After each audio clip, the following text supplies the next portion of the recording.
All right, so we're back on the repair. So I did get up early this morning before everybody was up, and I just wanted to see how the super fill dried. So it really came out nice. Um, I just started sanding the hatch in, and I don't know how well you can see it, but it's just about perfect. The hatch, and you can see a little bit of light blue around all the edges. Um, and what you do is you just sand into it. So you sand into the tape, the Scotch tape on it. It's just I use 120 grit, but go lightly with a block. Because if you dig, if you don't go lightly, you'll dig right into the bolt and you put a groove. But you know, um, I use sanding blocks like this. I'm actually going to make a sanding block because I lost one. I had this nice smaller plywood one that's similar to that. Just easier to control in certain spots. Um, in fact, some of the tape is still left on it. So what happens is you sand right into the edge. The edge will start to come clear. Sometimes you got to take a little razor blade. Just, but that fit up is really good. And there's a couple spots you're not happy with, just take your Exacto and just clean them up. But so the fit up there is really nice. And I sanded a little bit of the nose. So today what I'm going to do is I'll show you how I sand the super fill in and some various sanding blocks I use. So the other thing that came up is someone asked me a question about cooling the motor. And some motors just run hot in general. So for example, the Badass 3515, they seem to run cooler compared to like a 28 millimeter series one. And some of it's got to do with the work it's doing. Smaller motors that do more work and the heavier the plane, it's just going to create more heat.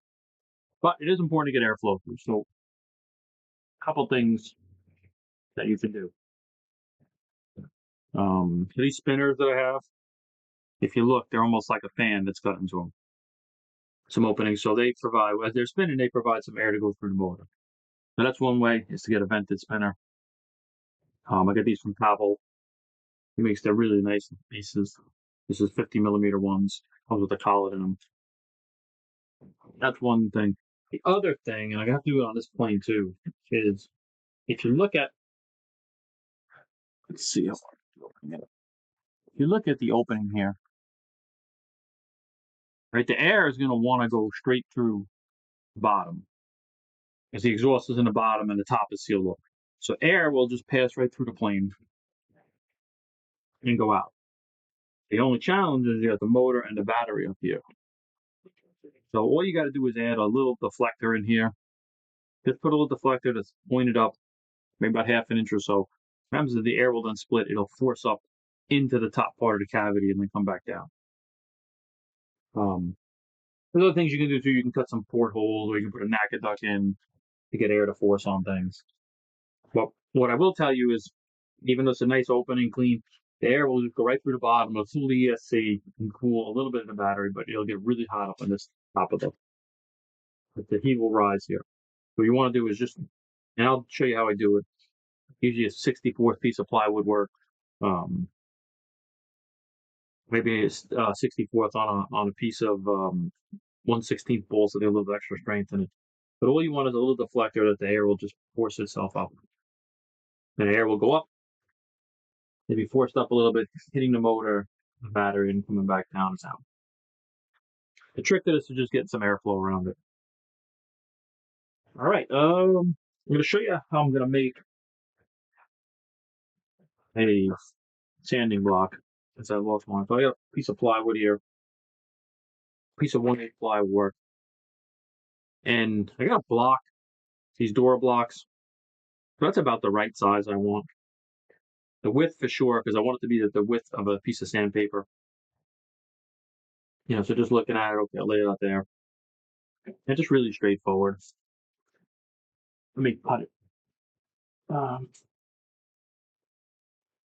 as you can imagine, my bench over here is getting a little bit cluttered. This always happens when you get into the build. I will make a mention on the overall weight of this plane. So far, we're very good. This right here weighs 30.5 ounces. With the flaps, the landing gear, the elevators, with tip weight in it, this thing was 37.5 ounces, which is pretty good. So then you figure in about 23 ounces for a battery, all the electronics, and you're sitting somewhere 60.5 ounces. So if you just refinish the nose, you would easily be under 62 ounces. I talked to Will. Will's going to sand the whole plane down, and he's going to refinish it. So he'll end up somewhere around 61 to 62 ounces, which is what it was before. It's actually be a little bit lighter. I think it was like 62.5. He's really careful. He can get it down to like 61.5 if he wanted to. Contributed that the nose construction is a little bit lighter than the previous one. In the original model, we used a 3D printed motor mount, which was nice, but they're a little heavy. But I did compensate for that by making the nose touch longer, knowing that we wouldn't have that little bit extra weight in there. So, all right.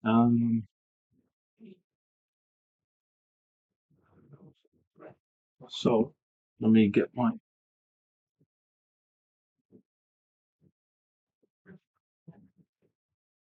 I really wish I had somebody clean up the shop after me. Like every day when I was done, somebody come in and clean it. That would be excellent. I guess that somebody's me, and we'll get to it at some point. Piece of 64 plywood. All right, so I'm just moving some stuff out of the way so I can get to the saw.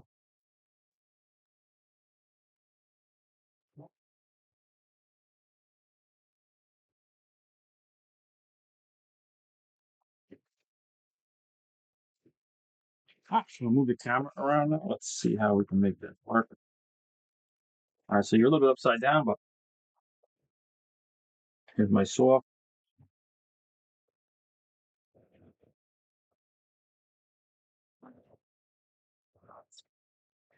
All right, so what we're gonna do, that's the width I want. So I'll use this block to set the width. This is a nice little saw. I recommend if you can get any saw like this, a little bit of its precision table saw is really helpful. So I'm going to true up the one edge.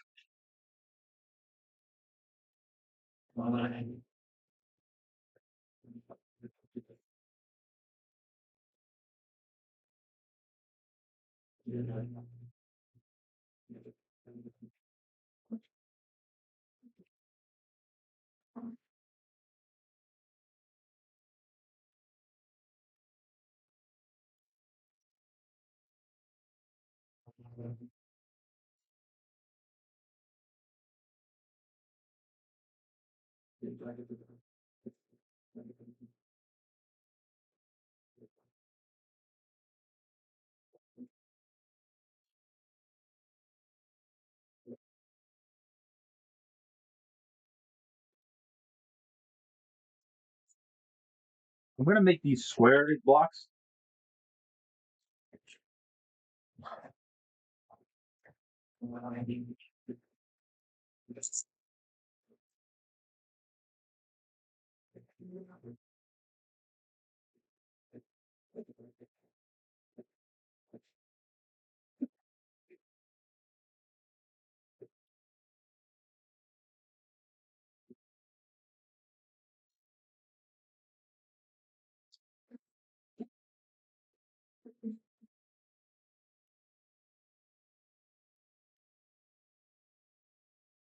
All right, and luckily I had a piece of 1/8 here.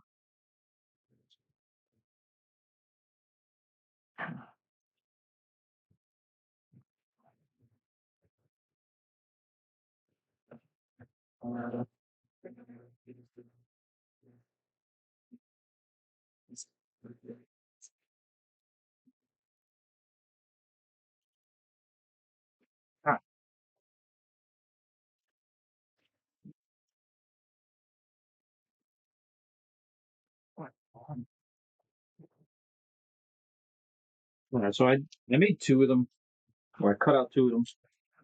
I'll save that one over there. Because what'll happen is I'll certainly lose it. And actually, I may even want to make one a little bit smaller. So now I do is making a T here. Let's make it in the middle. 2.5 inches.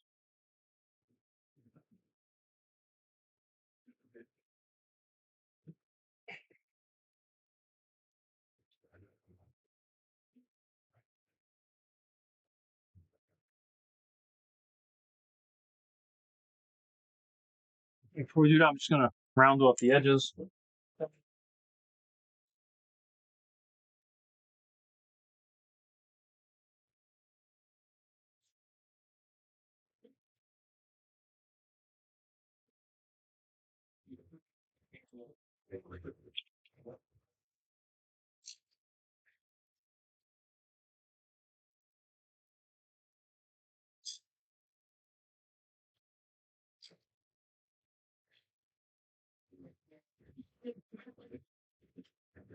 And all I do is round the edges off. And then the other thing I'll do is I'll cut on a little bit of angle. This way the paper will never grab.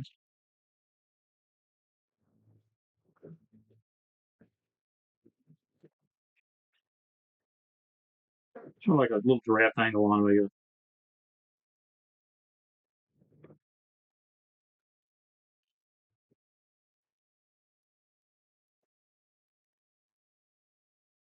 So inevitably I will throw this out or it'll go missing. I probably have made probably 5 or 6 of these there somewhere. Where they are is a good question.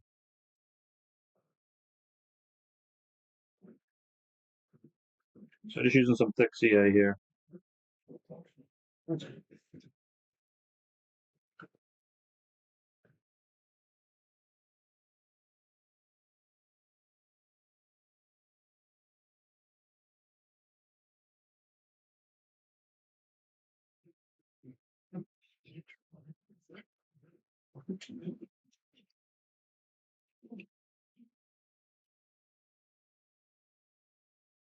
So the other thing is a kicker bottle is also good for sanding block.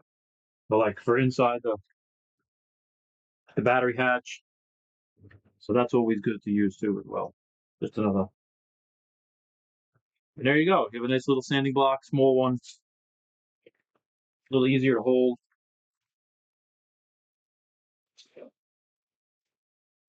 But I'll probably lose it. I'll be looking for it on the bench at some point today. So blocks are important for sanding. Um, you can hand sand, however, there's a chance you'll dig into something.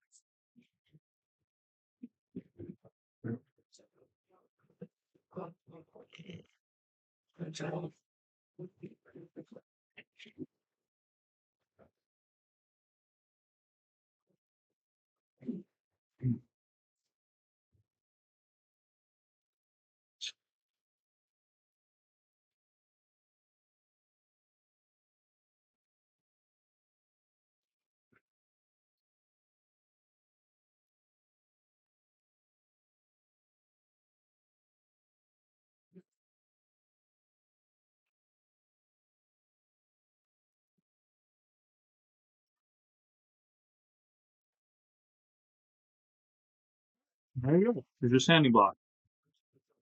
Now we can get sanding away here. So I just want to show you how easy this stuff stands.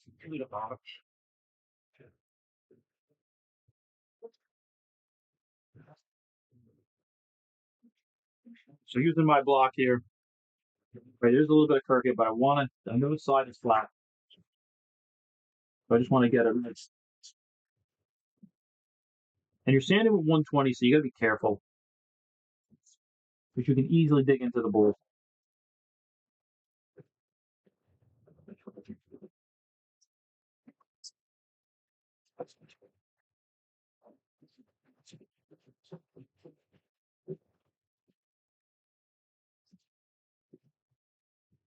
What I want to do is I want to establish a flat first.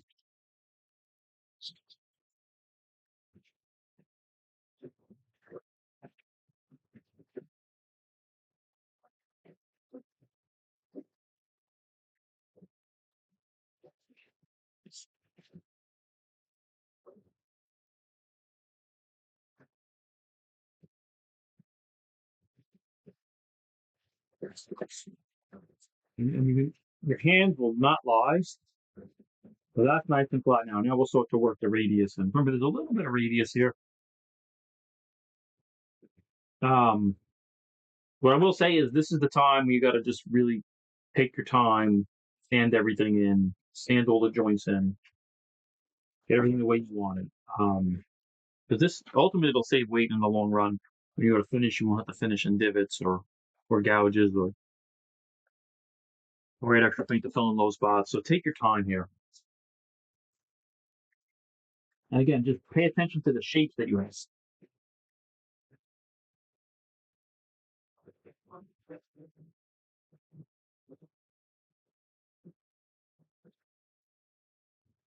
Now the next thing is I'm gonna start putting the next angle on, put a little bit of angle in this.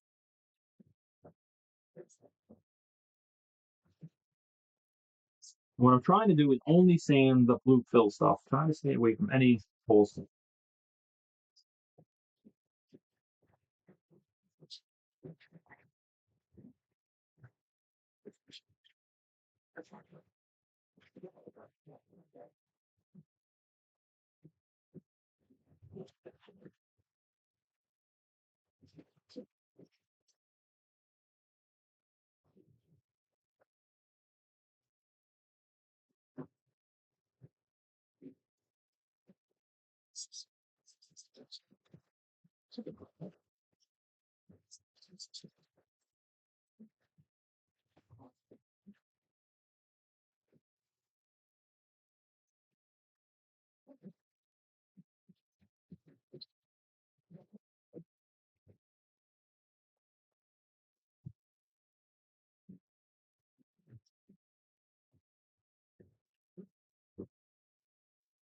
You see how easily that sands and nice it sands?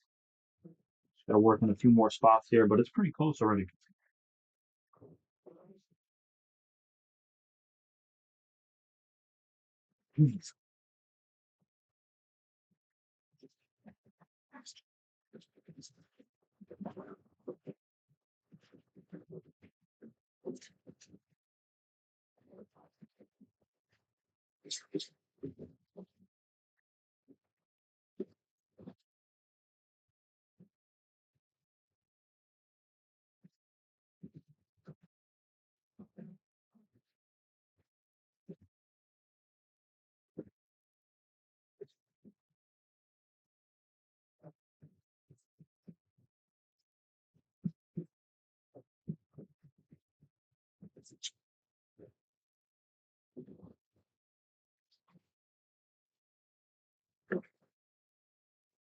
All right, so keep working in one little spot.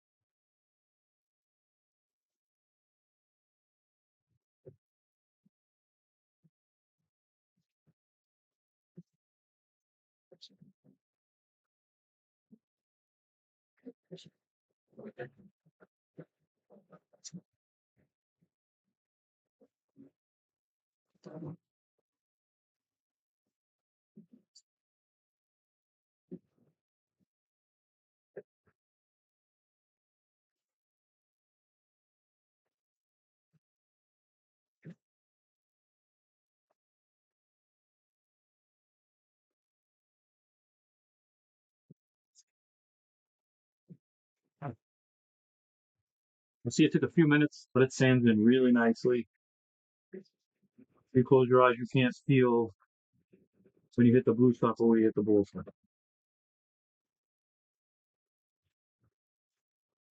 All right. So the other thing we're gonna do, finishing wise, so Will's gonna put carbon veil on it.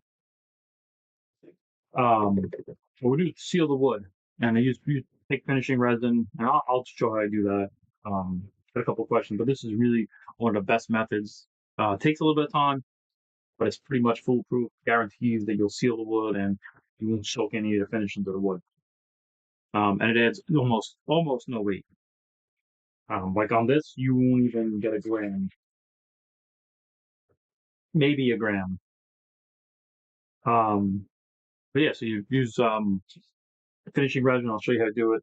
And all you do is mix it up, put it on, take a heat gun, warm it up, and just take a paper towel and wipe it all off. You'll see it'll start to run and become bubbly, and what you end up with is like a tacky glued, like a very tacky surface, and then it hardens the next day, and you end up with a little fuzz, and you just sand it lightly with 320, and now you're ready to put on the dope to start putting the covering on. But it will seal the wood, which is important. So here's where I'll put a piece right here. Now, what I'm doing here is just sanding the blue film. I'm using a block to get all the hyperlinks.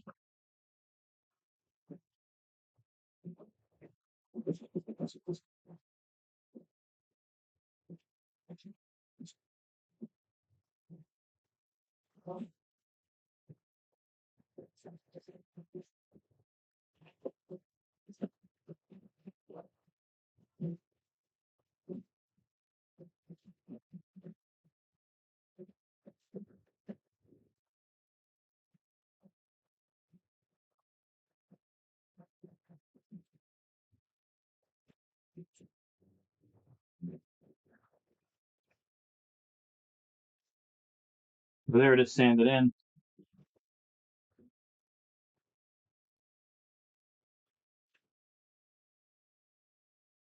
I think a piece of 320. Just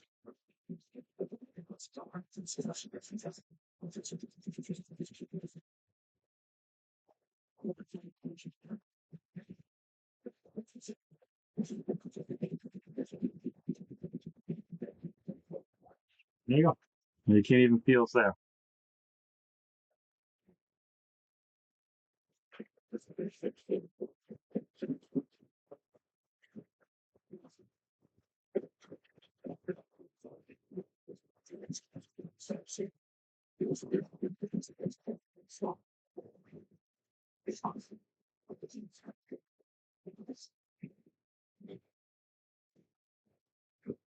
Let me change the paper.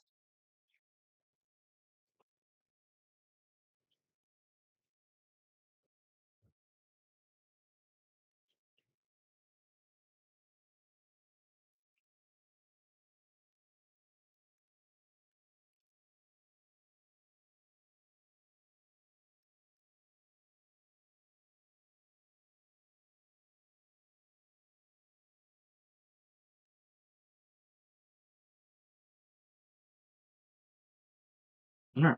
Now we'll just work this in over here.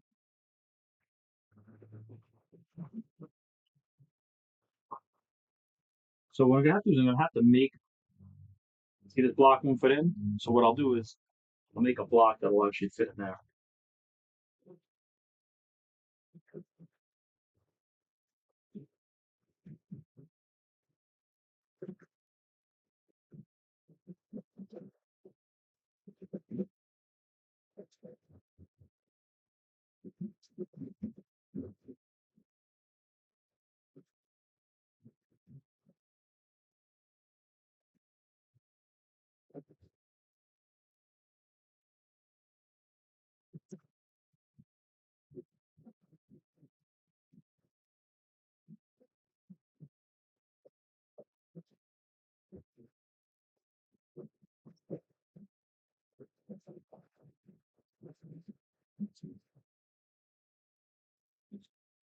Okay.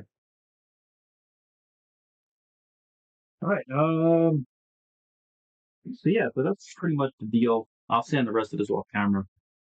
But as you see, it knocks down pretty close, pretty good, pretty quick. And you only really fill the low spots in. Okay. I'll sand the rest off camera. Like I said, nobody wants to sit there and watch me sand for hours. All right, now on to the cooling. So what you want to do is you want to create a deflector in here. And because I used a piece of 3/8 here, I could easily cut a simple notch in and put a plate in. And again, what I'll probably do is I think I got a piece of 1/32 here somewhere.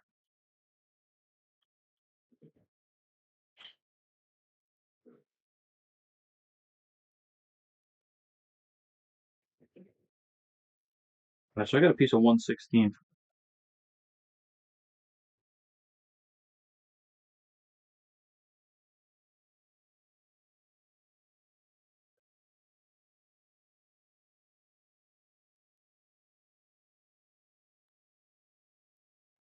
And what I'm gonna do,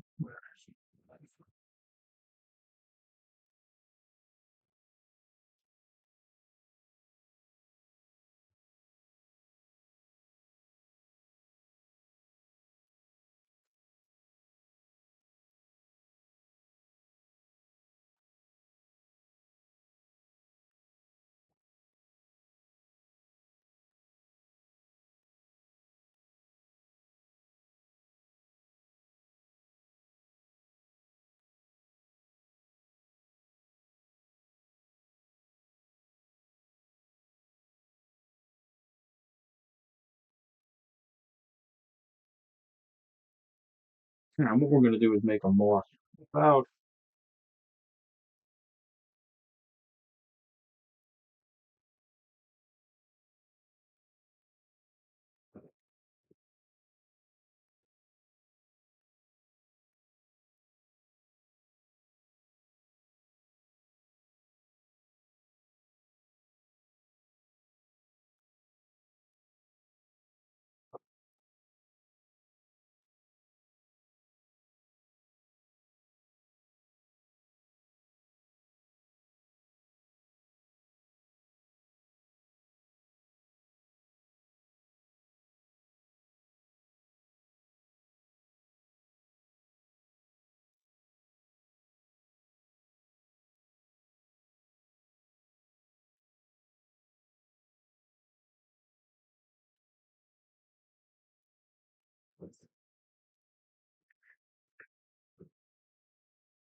let's see here, let's see.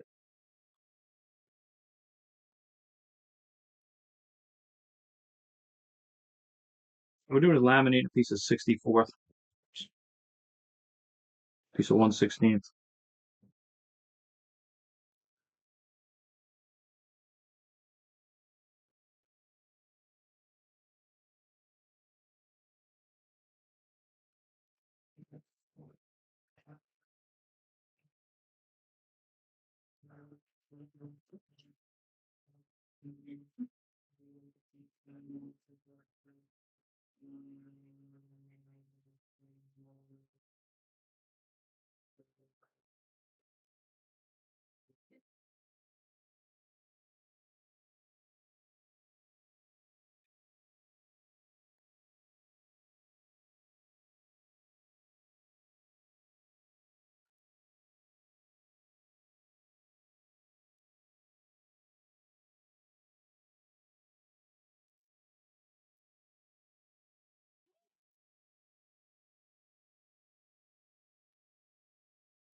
Now we're gonna do is we're gonna sand the front like a little bit rolled.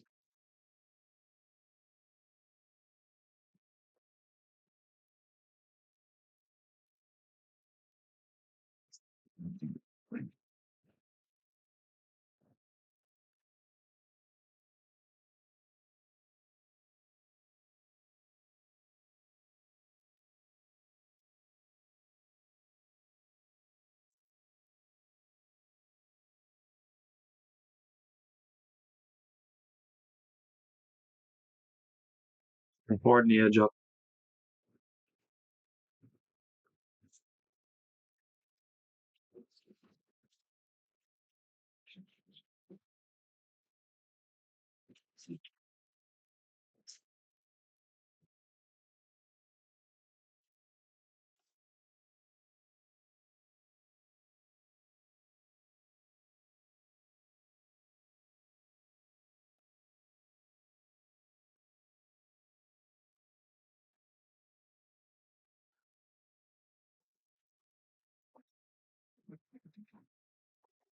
And this is really for finishing purposes. To round it off a little bit.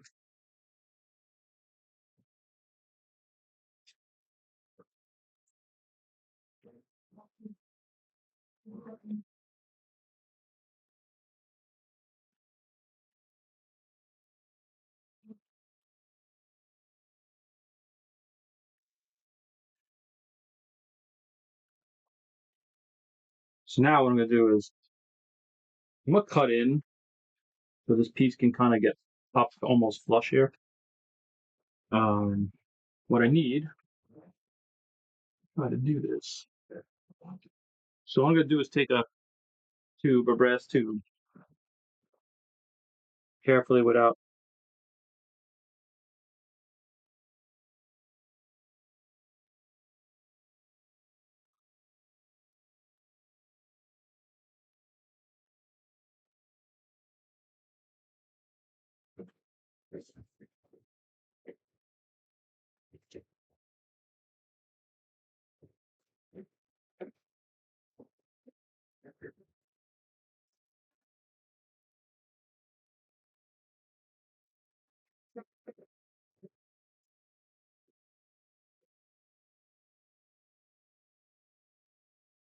Should sharpen up the edge.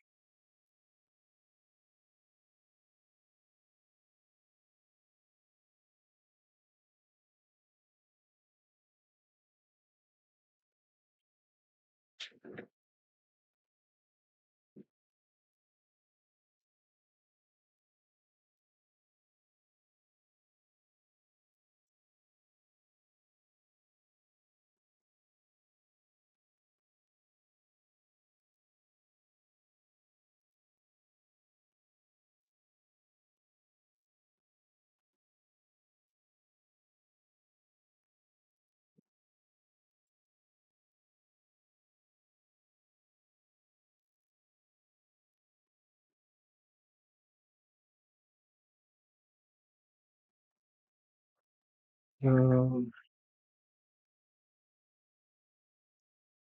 this is where these always come in handy. You may have to trim a little bit here. You have to trim a little off the sides to get it in.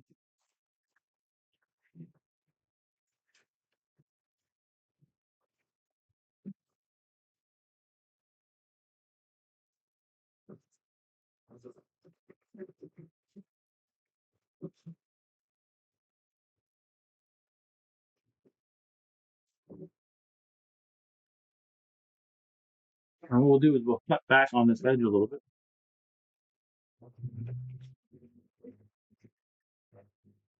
We'll go over to the grinder and do it quicker.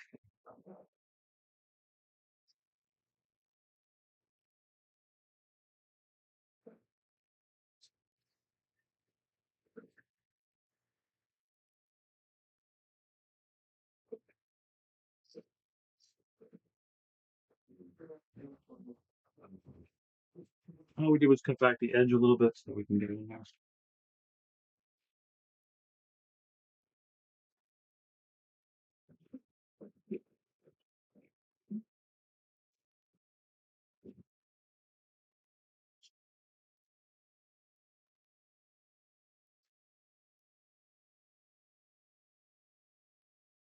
Yeah, it's pretty close. Now, if you look, that's all we're doing here. And you just C8 in place. I'm going to work on the finish a little bit so I can get it a little bit. I want it to be flush with this. So I'm going to work on it a little bit. To be able to make that flush.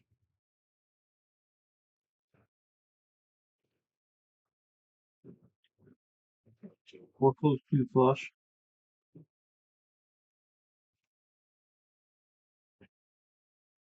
And you could add a tab on the bag that's not getting, air's not getting far enough back. It's just things you can do, but really, things about 7/8 of an inch long.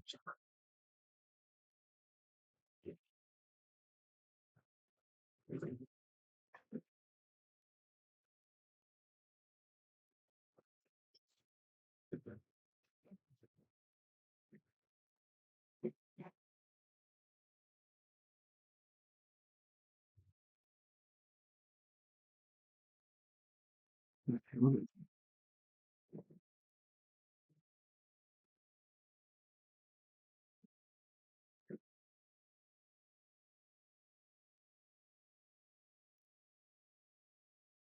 what I'll do.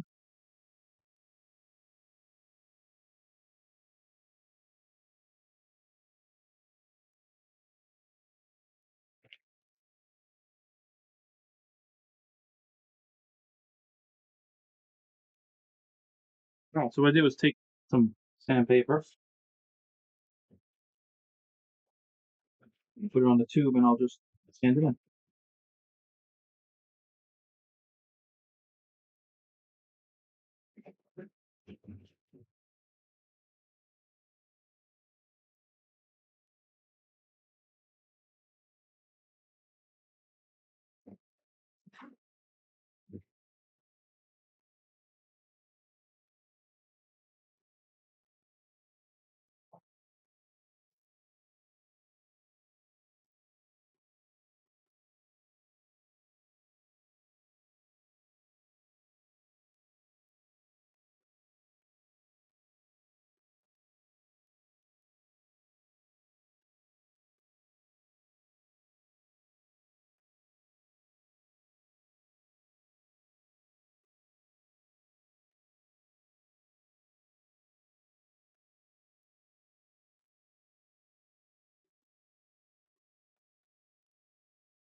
I just want to touch up the nose a little.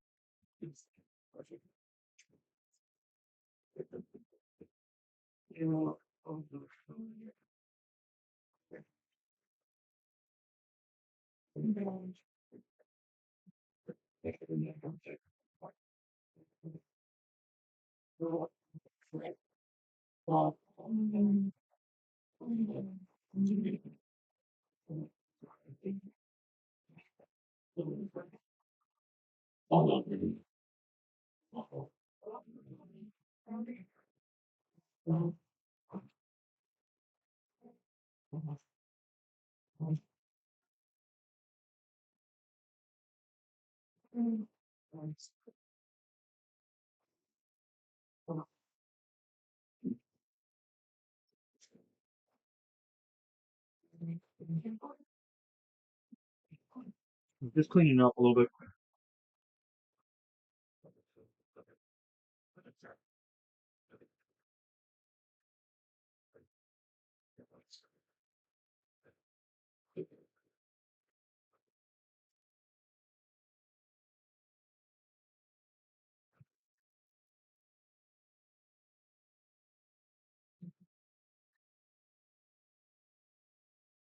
All right, that looks about right.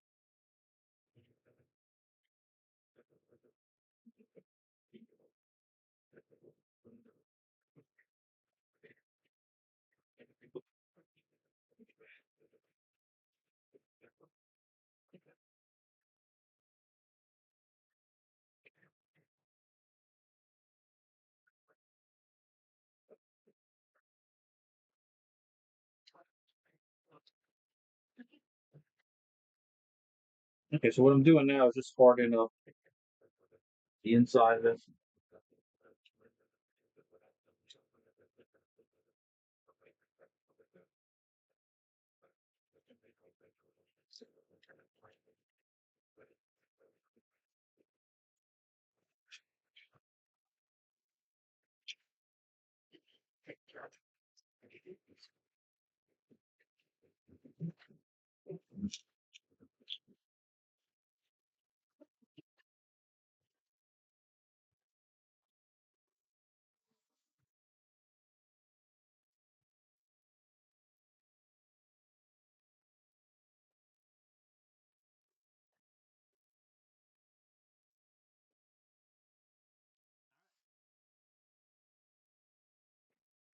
pretty much all I got for today. I mean, it's pretty much done. The only thing really left is like there's the air scoop. You see the air will hit it and go that way. I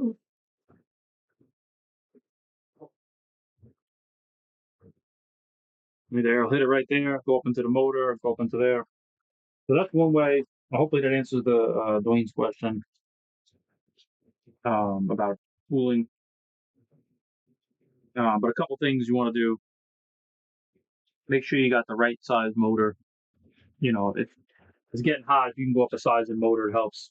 Um, the other thing is making sure you just got airflow going to it, whether you use a cut spinner that pulls air in or put deflectors on to get air onto the body. But this will definitely help out. This will push the air up into the up and towards the motor area, across the battery, and then we'll force it around down to the bottom. Just cut off here. Other things you could do is if you have it open on both the top and bottom, if it's open where air outlets go out through the back. Um, like on my last high voltage, where I had big exhaust in the back, where all the air come right through it, and then the good chances the air is going to go through both sides of it. If you block a side off, air is not going to go up there. Air will not travel in dead space. You get a bit dead space there. All right. So, I mean, that's pretty much the finished product. Other than I'll show you how I do the finishing resin, which will probably be tomorrow. Then I'm going to hand it back off to Will, and he's going to put a carbon veil on it, sand it off for finishing, and then put a finish on it. All right, so hopefully you enjoyed the repairs. Hopefully you got some tips out of it. You picked something up. So thanks for watching, and be back in the shop tomorrow.